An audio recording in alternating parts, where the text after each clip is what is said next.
اعوذ باللہ من الشیطان الرجیم بسم اللہ الرحمن الرحیم والسماء بنیناها بعید وإنا لموسعون والارض فرشناها فنعم الماہدون ومن كل شيء خلقنا زوجين لعلكم تذكرون ففروا إلى الله إني لكم منه نذير مبين ولا تجعلوا مع الله إلها آخر إني لكم منه نذير مبين كذلك ما أتى الذين من قبلهم من رسول إلا قالوا ساحر أو مجنون أتواصوا به بل هم قوم طاغون فتول عنهم فما أنت بملوم وذكر فإن الذكرى تنفع المؤمنين صدق اللہ العظیم۔ سورۃ الذاریات کی آیہ نمبر 47 سے 56 تک 55 تک آیات میں تلاوت کی۔ سورہ ذاریات جو 3 رکوعوں پر مشتمل تھی، تو 2 رکوع ہو گئے تھے اور تیسرا رکوع میں نے ابھی شروع کیا ہے۔ پہلے 2 رکوعوں میں سے پہلے رکوع میں تو قیامت کے وقوع پر دلائل دیے گئے اور ہواؤں کی مختلف قسموں کی قسمیں اٹھا کر اللہ نے فرمایا ان الدین لواقع، کہ قیامت واقع ہونے والی ہے۔ پھر اس کے بعد اللہ تعالیٰ نے نیک و بد لوگوں کا انجام بھی ذکر فرمایا، اور ساتھ میں اللہ تعالیٰ نے انبیاء کرام کے ذکر خیر میں حضرت ابراہیم خلیل اللہ اور جناب لوط علیہ السلام، موسیٰ علیہ السلام اور قوم ہود اور قوم صالح اور قوم نوح کا ذکر فرمایا،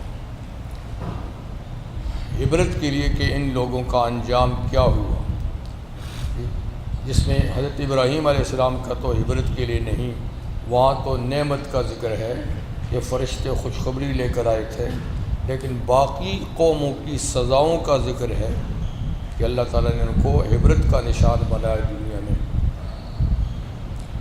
اب اس رکوع میں حق تعالیٰ شانہ دلائل قدرت بیان فرماتے ہیں، خاص طور پہ ان لوگوں کے لیے جو قیامت کے منکر ہیں کہ مرنے کے بعد کس نے جینا ہے۔ اللہ فرماتے ہیں تم میری قدرت کا انکار کرتے ہو، میں نے تو اس سے بڑے بڑے کارنامے انجام دیے ہیں۔ فرمایا والسماء بنیناها، قسم ہے آسمان کی کہ ہم نے آسمان جیسی عظیم الشان مخلوق بنا ڈالی، بعیدن، پوری طاقت کے ساتھ، قوت کے ساتھ۔ ایدن یہ لفظ ہاتھ کے لیے بولا جاتا ہے، یدن، ایدی جمع ہے، یدن ایک ہاتھوں کہتے ہیں، ایدی کئی ہاتھوں کو، لیکن عید کا معنی طاقت اور قوت بھی ہوتا ہے، کیونکہ آدمی اپنی قوت زیادہ تر ہاتھوں سے ہی استعمال کرتا ہے، اس لیے ہاتھ کو بھی عید کہتے ہیں۔ تو یہاں اس کا معنی قوت ہے کہ ہم نے آسمان کو بنا ڈالا بعیدن، پوری قوت سے، وَإِنَّا لَمُوسِعُونَ، اور یہ نہ سمجھو کہ صرف آسمان بنا ڈالا، ہم اور بھی وسیع کام کر سکتے ہیں، آسمانوں سے بھی بڑی بڑی مخلوق پیدا کر سکتے ہیں، ہم اور بھی وسعت والے ہیں، ہماری اور بھی بڑی طاقت ہے۔ وَالْأَرْضَ فَرَشْنَاهَا، اور زمین جو ہے اس کو ہم نے بچھا دیا، فَنِعْمَ الْمَاهِدُونَ، پھر کتنے اچھے ہم بچھانے والے ہیں، زمین کو کتنا اچھا خوبصورتی کے ساتھ ہم نے بچھایا ہے۔ تو زمین کے لیے بچھانے کا لفظ استعمال کیا، آسمان کے لیے صرف بنانے کا، اور دوسری آیات میں کہ آسمان کو ہم نے اوپر بنایا اور بغیر پلروں کے بنایا، اور اتنا مضبوط بنایا کہ پتہ نہیں کب سے اللہ نے بنایا، جب سے آسمانوں میں کوئی ٹوٹ پھوٹ، کوئی شگاف، کچھ بھی نہیں، اسی طریقے سے اتنے مضبوط بنایا آسمان، سبن شدادن، سب ساتھ مضبوط آسمان بنائے، اور زمین کی فرش نام نے اس کو بچھا دیا۔ بچھانے کا یہ مطلب نہیں کہ زمین گول نہیں ہے، ہمیں بچھی ہوئی لگتی ہے، ہمیں بچھی ہوئی لگتی ہے کیونکہ بہت بڑا کرہ ہے، بہت بڑا گیند ہے زمین، اس لیے ہمیں یہ بچھی ہوئی لگتی ہے، ورنہ دراصل یہ کیا ہے، یہ بھی کرہ ہے اور یہ بھی گیند ہے۔ جیسے زمین سے چاند سورج ہمیں گول نظر آتے ہیں، تو جو لوگ اوپر جاتے ہیں وہ اوپر سے اس کی تصویریں کھینچتے ہیں تو زمین بھی گول ہی نظر آتی ہے، تو بڑی ہونے کی وجہ سے بچھی ہوئی لگ رہی ہے۔ اور اگر اس طرح گول بناتے کہ بچھی ہوئی بالکل نہ ہوتی تو پھر اس کو رہنا سہنا ہی مشکل ہوتا، آدمی پھسل جاتے ہیں، گول چیز پہ پھسل۔ لیکن اللہ تعالیٰ نے گول بھی بنایا اور ہموار بھی ایسا بنایا کہ اس کے اوپر ہم رہ سہ سکتے ہیں، چل پھر سکتے ہیں۔ پھر فرمایا کہ نعم الماہدون، بہت اچھا بچھونا بنانے والے ہیں۔ زمین کا بچھونا بھی اتنا اعلیٰ بنایا اللہ تعالیٰ نے کہ سخت اتنا ہے کہ ٹنوں مال اوپر ڈال دو تو دھنستا نہیں، بڑی بڑی بلڈنگیں کھڑی کر دو تو دھنستی ہی نہیں ہے، اور نرم اتنی بنائی ہے کہ معمولی کدال سے کھودو تو کھد جاتی ہے، ہل چلاؤ تو کھد جاتی ہے۔ اگر اللہ اس کو سخت چٹان کی طرح بناتے تو کھیتی باڑی ممکن نہ ہوتی، کیونکہ زمین نعم الماہدون، زمین کو بہت اچھا بچھونا بنایا، اس لیے کہ زمین پہ بسنے والی مخلوق کا سارا اسباب عیش زمین ہی میں رکھا ہے، انسان ہیں، جاندار ہیں، نباتات ہیں، جو بھی کھانے پینے والی چیزیں ہیں ان کا اسٹور بھی زمین ہے، اسی سے ان کی خوراک نکلتی ہے، اور بڑی آسانی کے ساتھ درخت لگائیں آپ، فصلیں بیجیں اس کے اوپر آپ، تو سب چیزیں، پانی اس سے نکلتا ہے، اور ضروریات زندگی کتنی چیزیں نکلی، تیل نکلتا ہے، کوئلہ نکلتا ہے، سونا چاندی نکلتا ہے، پتہ نہیں کیا کیا خزانے اللہ نے اس کے اندر رکھے ہوئے ہیں۔ تو بہرحال زمین کو بنایا اور بہت اچھی طریقے سے بنانے والے ہیں۔ وَمِن كُلِّ شَيْءٍ خَلَقْنَا زَوْجَيْنِ، اور ہر چیز جو ہم نے پیدا کی ہے وہ جوڑا جوڑا پیدا کی ہے، اللہ نے ہر چیز جوڑا جوڑا پیدا کی ہے، یعنی انسانوں اور حیوانوں میں تو ہم جوڑا جوڑا سمجھتے ہیں، جنات میں بھی سمجھتے ہیں، لیکن باقی جو چیزیں نباتات ہیں، پودے ہیں، درخت ہیں، تو درختوں کے ماہرین کہتے ہیں کہ درختوں میں بھی جوڑا جوڑا ہے، بعضوں کا جوڑا جوڑا تو ہم بھی جانتے ہیں کہ وہ قریب قریب ان کو پھل زیادہ دیتے ہیں، یعنی جیسے کہ انگوروں میں، کھجوروں میں ہیں، اور جیسے کہ اور بھی کئی، لیکن بعضوں کا ہمیں پتہ نہیں چلتا کہ ان کا جوڑا کیا ہے، لیکن اللہ فرماتے کہ نہیں، ہر ایک کا جوڑا ہے، نر مادہ ہر چیز میں ہے، نر مادہ ہر چیز میں ہے۔ لیکن زوجین کا ایک اور معنی بھی ہے کہ ہر چیز کو ہم نے مد مقابل پیدا کیا ہے، جوڑے کا مطلب ہے کہ ہر چیز کا مد مقابل ہے، یعنی دن رات، اوپر نیچے، دائیں بائیں، نیکی بدی، کفر اسلام، ٹھیک ہے نا، تو ہر چیز اپنا مد مقابل رکھتی ہے، ہر چیز جوڑا جوڑا ہے، اس کا مد مقابل ہے، اخلاص نفاق، تو اعمال میں بھی، عقیدے میں بھی، ٹھیک، اور چیزوں کے اندر بھی، جو محسوس ہیں وہ بھی، جو غیر محسوس ہیں ان میں بھی، ہر چیز کا جوڑا ہے، اس کا مد مقابل ہے۔ اور کہتے ہیں نا کہ تعرف الاشیاء بازدادها، چیزیں اپنے مد مقابل سے ہی پہچانی جاتی ہیں، اگر کسی چیز کا مد مقابل نہیں ہے تو اس کی صحیح معرفت بھی حاصل نہیں ہوتی، لیکن مد مقابل سے وہ چیز پہچانی جاتی ہے۔ تو ایک معنی گویا یہ ہے کہ واقعی طور پہ ہر چیز کے جوڑے ہیں، نر مادہ، اور دوسرا یہ کہ ہر چیز اپنا مد مقابل رکھتی ہے، جیسے آسمان، زمین، اوپر نیچے، یہ سب چیزیں۔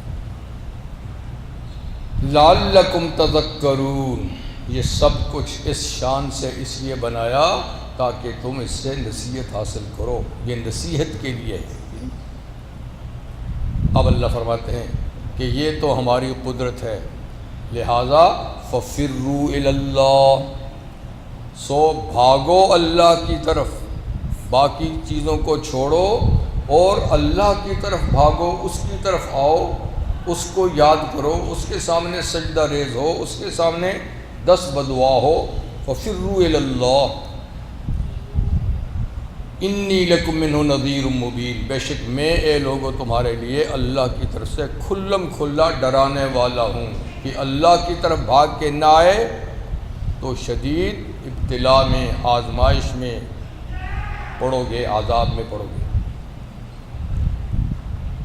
تو ففروا الی اللہ، اللہ کی طرف آئیے، توحید، ولا تجعلوا مع اللہ الہا آخر، اس کی تاکید ہے، اور اللہ کے ساتھ کوئی اور معبود مت بناؤ، اللہ کے ساتھ اور شریک اور معبود مت بناؤ۔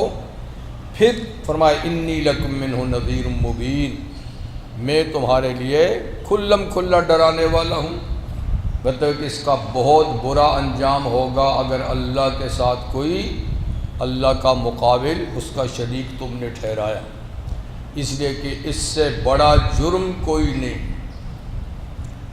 حضرت عیسیٰ علیہ السلام کے زبانی اللہ نے فرمایا ہے اِنَّهُ مَن يُشْرِكْ بِاللَّهِ فَقَدْ حَرَّمَ اللَّهُ عَلَيْهِ الْجَنَّةَ وَمَأْوَاهُ النَّارُ، کہ عیسیٰ علیہ السلام نے فرمایا لوگوں، جس نے اللہ کے ساتھ کسی کو شریک بنایا تو اللہ نے جنت اس پہ حرام کر دی، وہ بالکل جنت میں نہیں جائے گا، اور اس کا سیدھا سیدھا ٹھکانہ جہنم ہے۔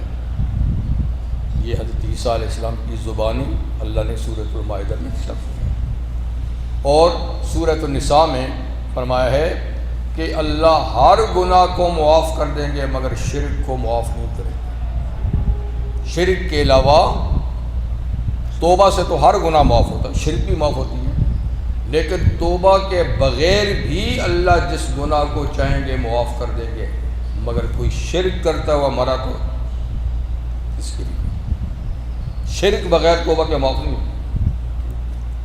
تو آپ کہیں گے کہ پھر کفر،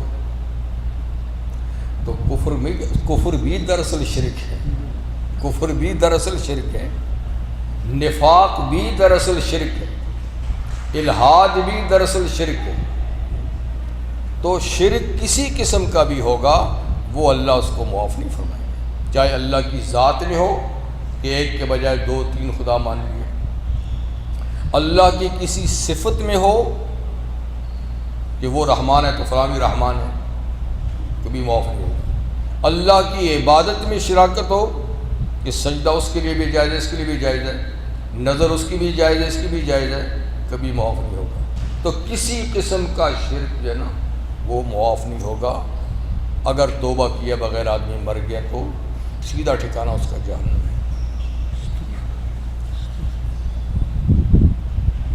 کذالک ما اتى الذین من قبل من رسول، یہ نبی کریم صلی اللہ علیہ وسلم کی تسلی کا مضمون ہے کہ جو معاملہ دشمنوں کا، مخالفین کا آپ کے ساتھ ہو رہا ہے، آپ اطمینان رکھیں، صرف آپ کے ساتھ نہیں ہو رہا، آپ سے پہلے انبیاء کرام کے ساتھ بھی ایسا ہی ہے۔ کذالک، ایسے ہی، ما اتى الذین من قبل من رسول، نہیں آیا ان لوگوں کے پاس جو ان لوگوں سے پہلے، یعنی آپ کی امت سے پہلے جو لوگ گزرے ہیں ان میں نہیں آیا من رسول، کوئی رسول، مگر جب بھی کوئی رسول آیا الا قالوا ساحر او مجنون، ان قوموں نے اپنے رسول کو کیا کہا؟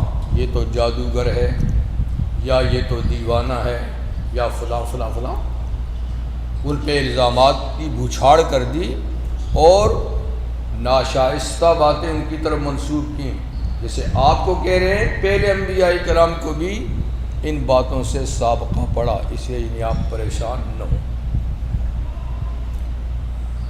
اتواصوا بہ، اللہ فرماتے ہیں کیا ایک دوسرے کو یہ وصیت کر کے جاتے ہیں؟ یعنی سب امتوں نے جو اپنے انبیاء کرام کو یہ الزامات دیے ہیں، یوں لگتا ہے کہ یہ وصیت کر کے جاتے ہیں کہ تمہارے پاس نبی آئے تو تم بھی یہ کہنا، تمہارے پاس آئے تو تم بھی یہ کہنا۔ یعنی ایک ہی بات یہ انبیاء کے بارے میں جو کہتے چلے آ رہے ہیں، کیا ان لوگوں نے ایک دوسرے کو وصیت کی ہے؟ ہر جانے والا آنے والے کو وصیت کرتا ہے کہ ان کی بات نہیں ماننا، ان کی بات نہیں ماننا۔ تو نوح علیہ السلام کی زندگی تو آپ کو پتہ ہے نا، وہ تو معجزانہ لمبی زندگی تھی، اور ان کی زندگی میں تو کئی قومیں آئیں اور گئیں، اور ان کے بارے میں تو صاف ہے کہ ہر جانے والا آنے والے کو وصیت کرتا تھا۔ جب بڑے مرنے کے قریب ہوتے تو اپنی اولاد کو جمع کر کے کہتے تھے کہ ایک بات یاد رکھنا، اس بوڑھے کی بات نہیں ماننا۔ باقاعدہ وصیت کرتے تھے کہ نوح کی بات نہیں ماننی۔ وہ جب اپنی زندگی پوری کر کے جاتے وہ اپنی اولاد کو کہتے تھے اس کی بات نہیں ماننی۔ لیکن باقی امتیں تو اتنی لمبی عمر والی نہیں تھیں، تو اللہ فرماتا ہے لیکن بات یہ بھی وہی دہرا رہے ہیں جو پہلی امتیں دہراتی، تو یہ بھی جیسے کہ وصیت کر کے جاتے ہیں اگلی امت کو کہ تمہارے پاس نبی آئے تو تم بھی ایسے ہی کہنا، اتواسو بھی۔ لیکن حقیقت یہ ہے کہ وصیت نہیں کی، بل ہم قوم طاغون، بلکہ یہ لوگ ہیں ہی سرکش، ہیں ہی سرکش، اور اپنی سرکشی اور بغاوت کی وجہ سے یہ انبیاء کرام کو ایسی باتیں کہتے ہیں، وصیت واقعی طور پہ نہیں کی۔ تو اس لیے یعنی آپ پریشان نہ ہوں، فتول عنہم، سوئے نبی آپ ان سے منہ پھیر لیں، جب یہ آپ کے بارے میں ایسی باتیں کہیں تو آپ ان سے منہ پھیر لیں۔ فما انت بملوم، آپ پر کوئی بلیم نہیں ہے، آپ نے کیوں منہ پھیرا، کیوں ان کو چھوڑا، آپ پر کوئی ملامت نہیں، ہم آپ سے نہیں پوچھیں گے۔ ہاں اتنا ضرور پوچھیں گے کہ دعوت دی تھی، دعوت دینے کا پوچھیں گے، نہیں مانا تو ہم آپ سے نہیں پوچھیں گے، وہ انہی سے پوچھیں گے کہ کیوں نہیں مانا، ٹھیک ہے؟ تو فتول عنہم یعنی ایسے لوگوں سے دعوت دے کر آپ پھر منہ پھیر لیں، چھوڑ دیں ان کو۔ فما انت بملوم، آپ پر کوئی ملامت نہیں ہے کہ انہوں نے بات کیوں نہیں مانی۔ وذکر فإن الذکریٰ تنفع المؤمنین، لیکن آپ نصیحت کرتے رہیں، نصیحت کرتے رہیں، کیونکہ نصیحت مومنوں کو نفع دیتی ہے۔ کافر تو کوئی نفع نہیں اٹھاتے اس سے، پر اہل ایمان تو اس سے نفع اٹھاتے ہیں، تو اس لیے نصیحت آپ کرتے رہیں۔ اور نصیحت کس طرح کریں وہ پچھلی صورت میں، اس سے پچھلی صورت میں گزر چکا ہے۔ فذکر بالقرآن، فذکر، قرآن پڑھ کے نصیحت کریں، قرآن کے ذریعے سے ان کو نصیحت کریں، اس سے کہانیوں سے نہیں۔ تو خیر نصیحت کریں، یہ مومنوں کے لیے نفع بخش ہے۔ وما خلقت الجن والانس الا لیعبدون، اور ہم نے نہیں پیدا کیا جنوں اور انسانوں کو مگر اس لیے کہ وہ عبادت کریں۔ جنوں انسانوں کی تخلیق کا مقصد عبادت ہے۔ دراصل تو ساری کائنات ہی اللہ کی عبادت میں مصروف ہے، لیکن جنات اور انسانوں کا خاص طور پہ اس لیے ذکر کیا کہ ان سے جو عبادت مطلوب ہے وہ اوروں سے مطلوب نہیں۔ عبادت تو ساری چیزیں کہتی ہیں، ہر چیز خدا کی تسبیح پڑھتی ہے، ہر چیز اللہ کی نماز پڑھنا جانتی ہے، لیکن یہ نہیں کہا کہ ان کو پیدا اس لیے کیا تھا، ٹھیک ہے؟ ان کے لیے فرمایا کہ ان کو میں نے پیدا اس لیے کیا، مگر یہ مقصد تخلیق کو کم پورا کرتے ہیں۔ وہ یہ کہ فرشتے جو ہیں ان میں دوسری کوئی چیز ہی نہیں ہے کہ وہ عبادت نہ کریں، ان میں منفی مادہ رکھا ہی خدا نے نہیں ہے، صرف مثبت چیز ہے اور اللہ کی عبادت ہے۔ خواہش، شہوت یہ چیزیں نہیں ہیں، کھانا پینا یہ چیزیں نہیں ہیں، تو وہاں عبادت نہیں کریں گے تو کیا کریں گے؟ اسی طریقے سے آپ جانوروں کو دیکھیں، اور اس طریقے سے آپ یعنی نباتات کو دیکھیں، جمادات کو دیکھیں، باقی جتنی مخلوق ہے اس میں دوسری چیز ہے ہی نہیں، کوئی ان کو اختیار ہے ہی نہیں۔ تو جہاں اختیار نہیں، بے اختیار جو عبادت ہے وہ عبادت تو ضرور ہے، لیکن وہ اس عبادت کی طرح نہیں جو اپنے اختیار سے کوئی کرے۔ اسی لیے اللہ نے جنات اور انسان ایسی مخلوق پیدا کی ہیں کہ جن میں دونوں چیزیں رکھی ہیں، ملکیت، بہیمیت، جانوروں کی خصلتیں بھی رکھی ہیں، فرشتوں کی خصلت بھی رکھی ہے، اور اس کو پھر کہا کہ آپ اس خصلت کو بڑھاؤ، اس کو دبا کے رکھو،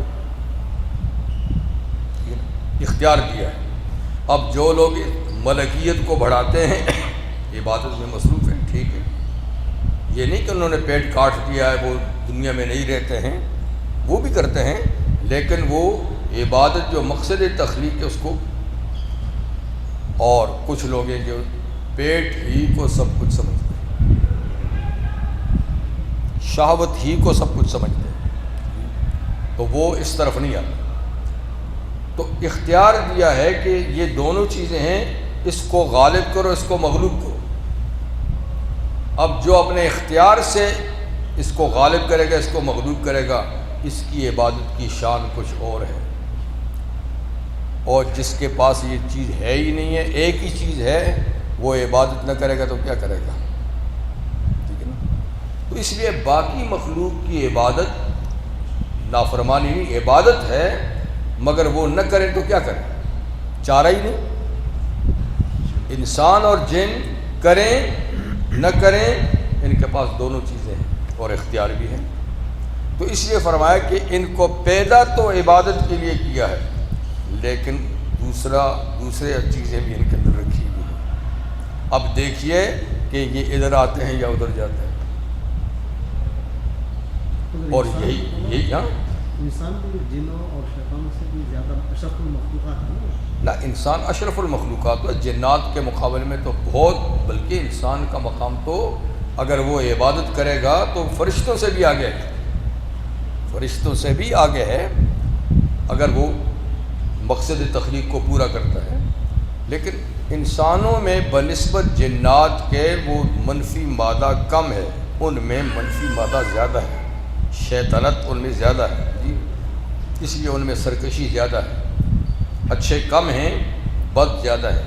انسان ان کے مقابلے میں اچھے لوگ بھی، اگرچہ بد یہاں بھی زیادہ ہیں لیکن ان کی نسبت سے کم ہے۔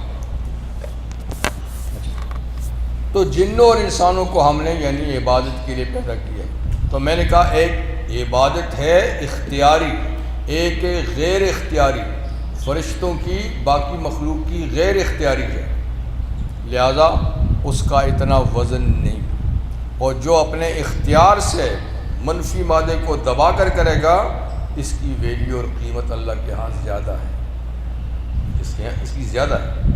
جیسے کہ دیکھیں ایک آدمی نابینا ہے، ایک آدمی نابینا ہے، وہ غلط چیزیں نہیں دیکھتا، ٹی وی نہیں دیکھتا، ڈرامے نہیں دیکھتا، ٹھیک ہے نا، وہ کسی غیر محرم کو نہیں دیکھتا، تو یہ کون سے کمال کی بات ہے؟ وہ دیکھ سکتا ہی نہیں، دیکھنے کا مادہ ہی نہیں۔ ایک یہ کہ اللہ نے اس کو آنکھیں دی ہیں اور سارے اسباب بھی موجود ہیں، ٹی وی موجود ہے، ساری چیزیں موجود ہیں، خرافات موجود ہیں، بے حیائی موجود ہے، پھر بھی وہ اپنی آنکھوں کو بچاتا ہے، یہ ہے کمال۔ تو منفی چیز کو دبا کے کرنا یہ ہے کمال، اسباب ہی نہیں ہے تو کیا کمال ہے؟ تو فرشتوں کی عبادت اس لیے انسانوں کے مقابلے میں ویلیو نہیں رکھتی کہ وہ نہ کریں تو کیا کریں، یا باقی مخلوق۔ اس لیے فرمایا کہ جنوں اور انسانوں کو نہیں پیدا کیا مگر عبادت کے لیے، لیکن اللہ تعالیٰ نے جس چیز کو عبادت خاص طور پہ ہم کر کے نا، وہ بہت مختصر ہے۔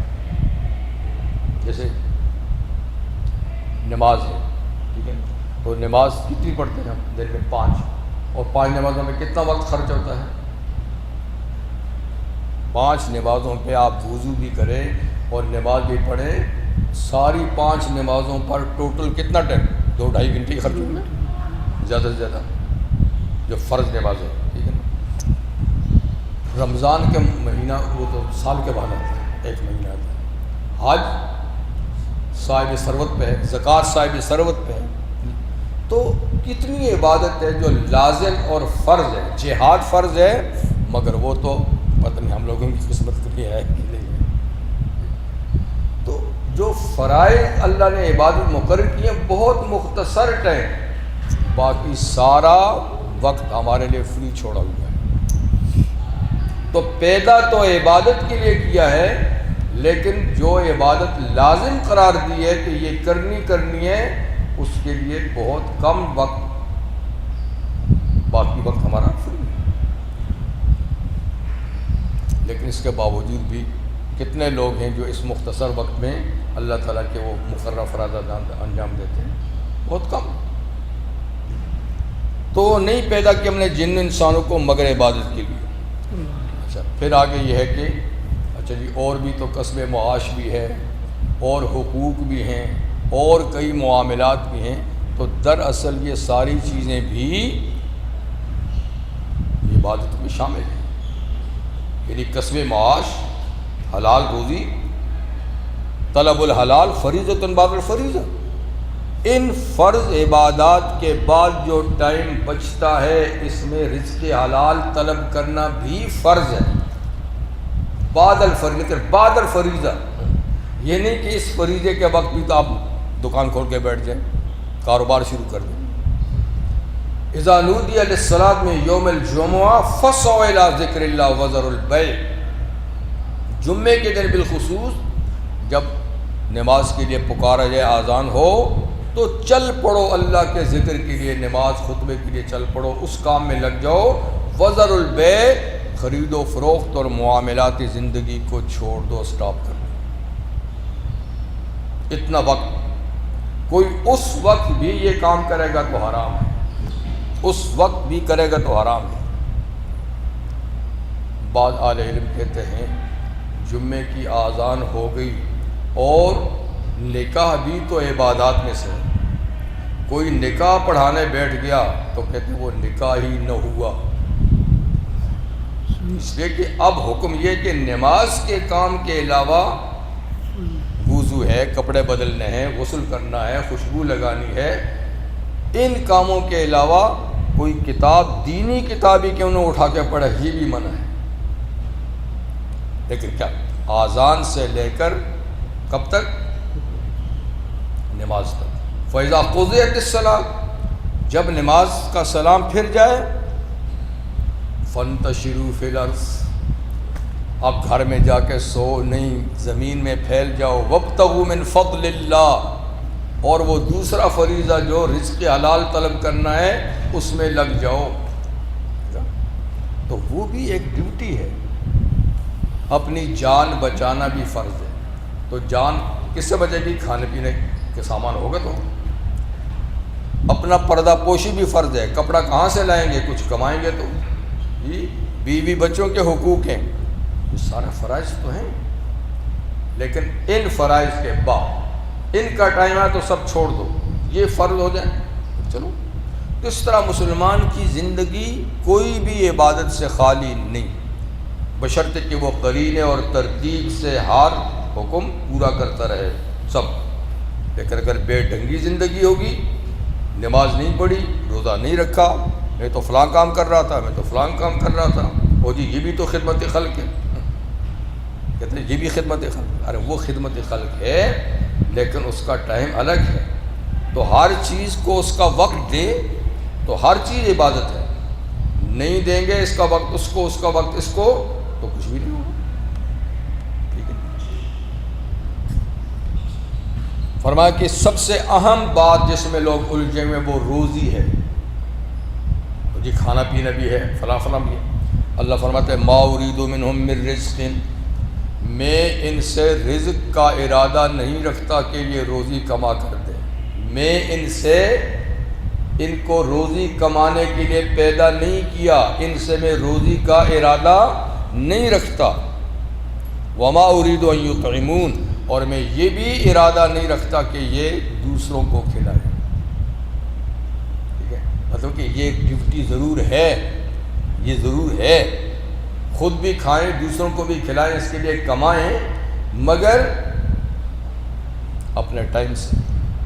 ورنہ بے ٹائم میں ان سے ارادہ نہیں رکھتا کہ یہ روزی کمائیں، خود کھائیں دوسروں کو کھلائیں. کیوں؟ ان اللہ الرزاق ذو القوۃ المتین، بے شک اللہ تعالیٰ ہی خوب روزی رساں ہے. رزاق ٹھیک ہے نا، رازق، رازق کا معنی ہے رزق دینے والا. رزاق خوب خوب، اللہ خوب روزی دینے والا ہے. اور ذو القوۃ المتین، وہ بڑی زبردست طاقت والا ہے. اللہ کی طاقت کے سامنے کوئی چیز نہیں. تو یہ تو اللہ نے اپنے ذمہ بات رکھی ہوئی ہے. اور روزی کو خدا نے تقسیم بھی اس وقت کیا ہے جب آدمی دنیا میں آیا ہی نہیں ہوتا. ابھی ماں کے پیٹ میں ہوتا ہے کہ روزی، زندگی، سعادت، یہ سب چیزیں وہاں طے ہو جاتی ہیں. تو اس کے لیے پیدا نہیں ہوا، یہ بے شک یہ کام کرنے ہیں تو اللہ اس کے بغیر بھی دے سکتا ہے، اس محنت کے بغیر بھی دے سکتا ہے. اور ان لوگوں کو دیا بھی کہ جن کا توکل کامل درجے کا تھا. ہم لوگوں کا وہ نہیں ہے، اس لیے ہمیں ایسا توکل کرنا ہے، یہ اجازت بھی نہیں ہے. لیکن جو کاملین ہیں ان کو یوں ہی اللہ تعالیٰ کھلاتا ہے. اور نبی کریم صلی اللہ علیہ وسلم کا ارشاد بھی ہے کہ اگر تم اللہ پر ایسا توکل کرو جیسے توکل کا حق ہے، جیسا توکل کا حق ہے، جو تم یعنی کر نہیں سکتے، اگر ایسا کرو تو اللہ تعالیٰ تمہیں اس طرح روزی دے جیسے پرندوں کو دیتا ہے. دن کو اڑتے ہیں اور پیٹ بھر کے آتے ہیں، رات کو آرام کرتے ہیں، کوئی اسٹارٹ نہیں کرتے، کوئی ساتھ لے کر نہیں آتے ٹفن باکس میں، بلکہ صبح پھر پیٹ خالی ہوتا پھر اڑ جاتے ہیں. تو اللہ اس طرح تمہیں بھی روزی دے. لیکن مطلب کہ یہ ہم سے مطلوب نہیں ہے، اس لیے کہ پرندوں کی طرح ہمارے اوپر حقوق نہیں ہیں. ان حقوق پر کیا حق ہے؟ اپنا پیٹ بھی ہے، اور ہم پر تو ماشاءاللہ بہت سارے حقوق ہیں. لیکن اللہ ایسا دینے پہ یعنی قادر ہے. اور ارشاد فرمایا ہے وَمَا مِن دَابَّةٍ إِلَّا عَلَى اللَّهِ رِزْقُهَا، کوئی زمین پہ چلنے والا جاندار نہیں، کیڑے مکوڑے سے لے کر ہاتھی تک، مگر اللہ ہی کے ذمے ہے اس کی روزی. اللہ ہی کے ذمے اس کی روزی، ایک کیڑے سے لے کر ہاتھی تک. پھر یہ کہ یعلم مستقرہ و مستودع، اللہ ہر جاندار اور زمین پہ چلنے والے جانور کا مستقر بھی جانتے ہیں، مستقل ٹھکانہ اس کا کہاں ہے، مستودع بھی جانتے ہیں، عارضی ٹھکانہ کہاں ہے. تو اصل ٹھکانے پہ بھی روزی پہنچاتے ہیں اور عارضی ٹھکانے پہ بھی روزی پہنچاتے ہیں. روزی چلتی ہے. حدیث میں کہ آدمی کو روزی اسی طرح تلاش کرتی ہے جیسے موت اس کی تلاش کرتی ہے.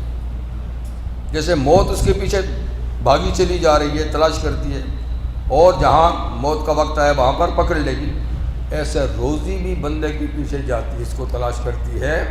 اور حضور نے فرمایا کہ جو مقدر روزی ہے کھائے بغیر کوئی مرے گا نہیں. کبھی روزی باقی تھے مر گیا؟ نہ، روزی پوری کر کے مرے گا. اس لیے فرمایا اجملوا فی الطلب، روزی تلاش کرنے میں اچھا طریقہ اختیار کرو، جو وقت اس کا ہے اسی میں تلاش کرو، اس لیے کہ وہ کھائے بغیر تم دنیا سے جا سکتے ہی نہیں. دوبارہ اللہ رزاق ہے. امام راضی رحمہ اللہ نے ایک واقعہ لکھا ہے کہ موسیٰ علیہ السلام کو جو اللہ تعالیٰ نے نبوت دی، کوئی طور پہ گئے تھے نا آگ لینے کے لیے، رستہ معلوم کرنے کے لیے، تو نبی بنا دی، اللہ نے ڈیوٹی دے دی. تو کہتے ہیں کہ ان کے دل میں ایک خیال گزرا، کیونکہ اللہ نے جب نبی بنا تو کیا کہا، اذهب الى فرعون، موسیٰ سیدھے فرعون کے پاس جاؤ.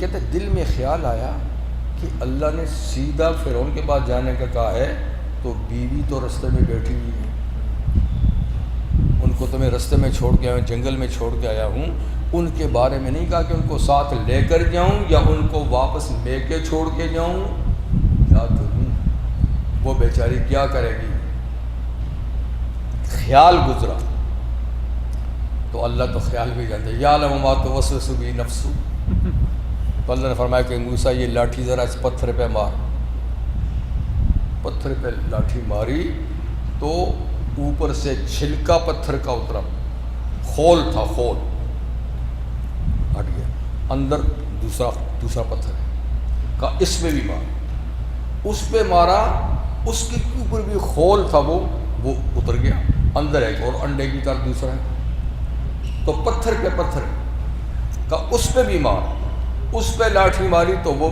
2 پیس ہو گیا، 2 پیس ہوا تو اس کے سینٹر میں دیکھا ایک کیڑا بیٹھا ہوا، کیڑا زندہ کیڑا بیٹھا ہوا، اور اس کے منہ میں ہری پتی ہے، گھاس کی کھا رہا ہے، ہری پتی، اور ساتھ میں کہہ بھی رہا ہے سبحان من یرانی، پاک ہے وہ اللہ جو مجھے پتھر کے 3 خولوں میں دیکھ رہا ہے، وہ پیدا کے اندر کیا اللہ نے پتھر، سبحان من یرانی، سبحان یسمع کلامی، پاک ہے وہ اللہ جو میری بات، میری ذکر یہاں ان پتھروں کے اندر بھی سنتا ہے، اور سبحان من یرانی، سبحان من یسمع کلامی، اور من یذکرنی ولا ینسانی، جو ان پتھروں میں بھی مجھے یاد رکھتا ہے، بھلاتا نہیں ہے، اور میری مقررہ روزی جو تازہ ہری پتی ہے گھاس کی یہاں پہنچاتا ہے، اس لیے کہ ما من دعوت الا علی اللہ رزقھا۔ اب موسیٰ علیہ السلام کے ذہن سے وہ بات اتر گئی کہ بیوی کا کیا بنے گا، کہ جو پتھروں میں اس کو گھاس کھلا سکتا ہے وہ میری بیوی کو کیوں بھوکا مارے گا۔ اور یہ دیکھیے کبھی آپ نے بھی یہ منظر دیکھا اور ہم نے بھی دیکھا ہے کہ ایک پرندہ اڑتا ہے اوپر سے اور نیچے دیکھتا ہے کہ کوئی کھانے کی چیز ہے، کہیں نظر آئی، نیچے آتا ہے، جھپٹتا ہے، منہ میں یا پنجوں میں وہ چیز لے کر جاتا ہے، پھر اپنے جو گھونسلے میں اس کو کھاتا ہے۔ کبھی وہ زمین سے کوئی چیز اٹھاتا ہے کھانے کی، لے جاتا ہے، لیکن وہ خوراک کسی اور کی ہوتی ہے، رزق کسی اور کا ہوتا ہے، وہ چلتے چلتے کسی جگہ اس کے منہ یا اس کے پنجے سے وہ چیز گر جاتی ہے، گرتی ہے تو نیچے کوئی لنگڑا لولا کیڑا ہوتا ہے جو چل بھی نہیں سکتا، اس کے سامنے گر جاتی ہے اور وہ کھانے لگتا ہے۔ تو دیکھیے اللہ کیسے روزی پہنچاتا ہے، کس نے اٹھائی تھی، کہاں گرائی، جس کو کھلانی تھی اس کے سامنے گری جو بیچارہ چل ہی نہیں سکتا، پاس۔ تو وما من دعوت الا علی اللہ رزقھا۔ حدیث میں ہے کہ یمن سے ایک قافلہ چلا رحمت عالم صلی اللہ علیہ وسلم کو ملنے کے لیے، کشتی پہ آئے، اور عام کشتی تھی، بادبانی کشتی تھی، ہوا کا رخ بدلا، وہ کشتی کہیں سے کہیں ان کو لے گئی، تو مختصر سفر تھا جتنے دنوں کا، وہ اپنا راشن اسی حساب سے لے کر آئے تھے۔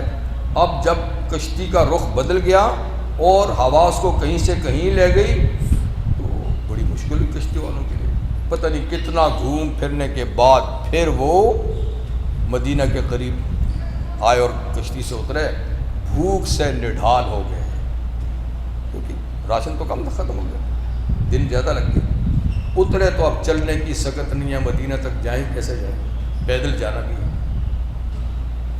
تو انہوں نے ایک اپنے آدمی کو جو نسبتاً صحت مند طاقتور تھا اس کو کہا کہ بھائی ہم تو نہیں چلنے سے رہے، تو جا کر نبی کریم کو کس طریقے سے ہمارے ساتھ معاملہ ہوا ہے، بھوک سے نڈھالیں، ہمارے لیے کچھ کھانے کا انتظام کریں۔ تو مدینہ سے کوئی کھانا آئے کھائیں گے تو یہاں سے جائیں گے حضور سے سمجھ۔ وہ صاحب چلے گئے، کہتے ہیں گئے، جب پوچھتے پوچھتے حضور کے دروازے پہ پہنچے تو دروازے پہ ابھی دستک نہیں دی تھی کہ اندر سے تلاوت کی آواز آئی، وَمَا مِن دَابَّةٍ إِلَّا عَلَى اللَّهِ رِزْقُهَا، کہ کوئی زمین پہ چلنے والی چیز نہیں مگر اس کی روزی کی ذمہ اللہ پر ہے۔ وہ بڑے سادہ مزاج اور سچے اور کھرے لوگ تھے۔ اس نے کہا اچھا تو اللہ کے ذمہ ہے تو پھر حضور سے کیوں سوال کروں؟ جب اللہ کہتا ہے کہ ہر جاندار کی روزی میرے ذمہ ہے تو میں حضور سے مانگوں، یہ کیا بات ہے؟ چلو واپس جاتا ہوں۔ اللہ نے ذمہ اٹھایا تو اللہ بندوبست کرے گا۔ بغیر ملے بغیر کچھ کہے واپس چلا گیا۔ واپس گیا تو دیکھا بہت بڑا دیگ لوگوں کے پاس رکھا ہوا ہے سالن کا، اور تازہ روٹیاں جو ہیں وہ بھی ان کے پاس رکھی ہیں اور سب کھا رہے ہیں، ڈڈل کھا رہے ہیں۔ اور جب یہ پہنچ گیا، تیرا بھائی بہت بہت شکریہ، بڑی تو نے تکلیف اٹھائی اور جا کر تو نے حضور کو پیغام دیا اور انہوں نے ہمارے لیے کھانا بھیجا، آپ کا بڑا بڑا شکریہ۔ اس نے کہا یار کس بات کا شکریہ؟ کہا آپ کو کھانے کے لیے بھیجا تھا تو کھانا آپ کے پہنچنے سے بھی پہلے حضور نے پہنچا دیا یہاں پر۔ یعنی ان کا خیال تھا کہ اس نے جا کر کہا حضور نے کھانا پکوا کر بھیج دیا، اس سے بھی پہلے آ گیا۔ اس نے کہا خدا کے بندوں میں گیا ضرور تھا لیکن حضور سے ملا ہی نہیں ہے، نہ تمہارا کوئی میں نے ذکر کیا، اس لیے کہ میں دروازے پہ پہنچا تو اندر سے آیت کی تلاوت آ رہی تھی کہ زمین پہ چلنے والا کوئی جاندار ایسا نہیں مگر اس کی روزی خدا کے ذمہ ہے۔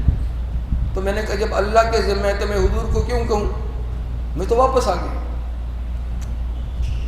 کہا یہی تو بات ہے نا، اللہ نے اپنا ذمہ پورا کر دیا۔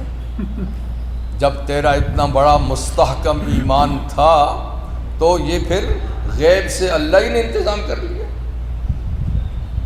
تو بات اصل میں یہی ہے کہ اس نے فرمایا کہ حق پہ جیسا حق توکل کا ایسا کرو تو یوں غیب سے اللہ تمہیں، اللہ تو قادر ہے، اللہ تو قادر ہے۔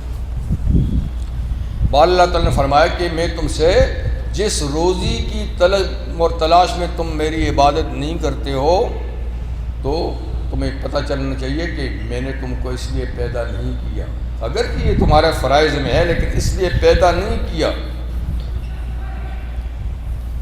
کیونکہ اللہ تعالیٰ خود رزاق اور ذو القوت المتین۔ فَإِنَّ لِلَّذِينَ ظَلَمُوا ذَنُوبًا مِثْلَ ذَنُوبِ أَصْحَابِهِمْ، بس بے شک وہ لوگ جنہوں نے ظلم کا رستہ اختیار کیا، یا ظلم سے مراد ہے شرک، کفر، کیونکہ سب سے بڑا ظلم کفر اور شرک۔ بے شک وہ لوگ جنہوں نے ظلم کیا، ذنوباً ان کے لیے ڈول ہیں، ڈول جانتے ہیں نا پانی بھرنے کے کنویں سے، تو زال کی پیش سے ہو تو اس کا معنی ہے گناہ، ذنوب گناہ، ذنب کی جمع ہے، اور زال کی زبر کے ساتھ ذنوب کا معنی ہے ڈول، بڑا ڈول جس سے پانی کھینچتے۔ بے شک ان لوگوں کے لیے جنہوں نے ظلم کا رستہ اختیار کیا، ذنوباً مثل ذنوب اصحابہم، ان کے لیے ڈول ہیں ان کے ساتھیوں کے ڈولوں کی طرح۔ مطلب کہ زندگی کا اتار چڑھاؤ جو ہے نا یہ ڈول کی طرح ہے، کہ ڈول میں کبھی پانی آتا ہے، کبھی بارک ہے، کبھی آدھا، کبھی نہیں آتا۔ تو ظالموں کے لیے بھی زندگی کے اتار چڑھاؤ میں ڈول ہیں، جیسے کبھی اوپر آ جاتے ہیں، کبھی نیچے، کبھی اوپر کبھی نیچے، کبھی خوشحال کبھی بدحال، کبھی غالب کبھی مغلوب، جیسے کہ ان کے پہلے ساتھی پہلی امتوں میں ان کے ساتھ بھی ایسا ہی معاملہ ہوا۔ تو یہ دنیا کی زندگی ایسے ہی ہے، بس ڈول ہے جی۔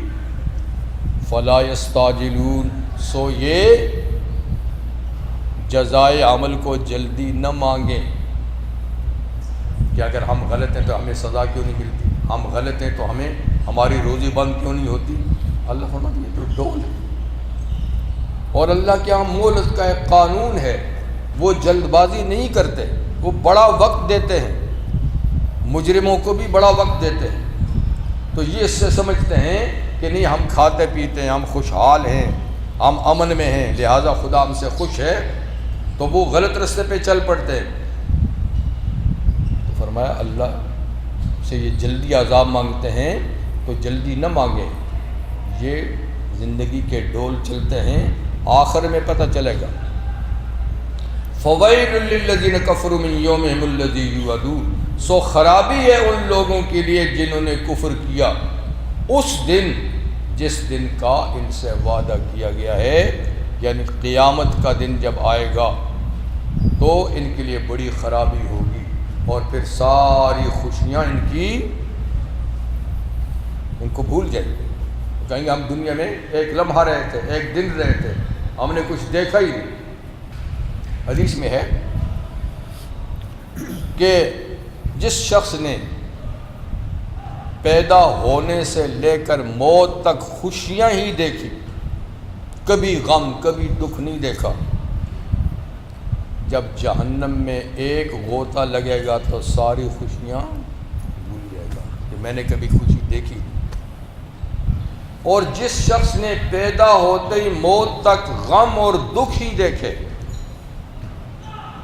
جنت کا ایک جھونکا جب لگے گا تو کہے گا میں نے کبھی غم دیکھا ہی نہیں، کبھی غم دیکھا ہی نہیں۔ تو فرمایا اصل بات تو آگے چلے گی، یہاں کی کیا بات ہے؟ یہاں تو ہر آدمی مومن ہے، کافر ہے، نیک ہے، بد ہے، اس کی زندگی میں ڈول چلتے رہتے ہیں، خوشحالی، بدحالی، صحت، بیماری، فاقہ، سب چیزیں آتی رہتی ہیں۔ یہ تو کوئی معیار نہیں ہے اللہ کی رضا یا عدم رضا کا۔ اس لیے یہاں پر اللہ کا عذاب جلدی نہ مانگیں کہ ہم غلط ہیں تو جلدی عذاب کیوں نہیں آتا، بات تو آگے ہوگی۔ تھوڑا سا شروع کر لیں کیونکہ ایک لحاظ سے یہ ہو بھی گیا تھا لیکن بھول گیا۔